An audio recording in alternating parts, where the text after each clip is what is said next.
ચાલો મિત્રો, આપણે આવી ગયા છીએ નીલકંઠ ધામ પોઈચા. હવે નીલકંઠ ધામ પોઈચા આવવા માટે 10 રૂપિયા તમારે ટિકિટ દેવી પડશે. એન્ટ્રી ફી 10 રૂપિયા લાગી ગઈ છે. એટલે હવે વધઘટના માણસો છે એ આવવાના નથી. અને જેને નીલકંઠ ધામ જોયું છે એને અહીંયા આવવું કે ન આવવું એની ઈચ્છા. પણ હવે 10 રૂપિયા ચાર્જ ચાલુ થઈ ગયો.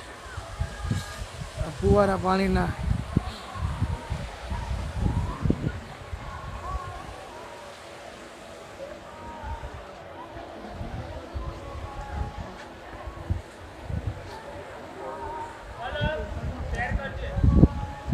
જય સ્વામિનારાયણ.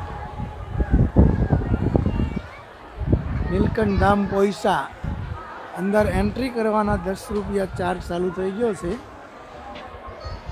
કંઈ મંદિરનો જીર્ણોદ્ધાર કે કંઈ કામ કરવાનું હશે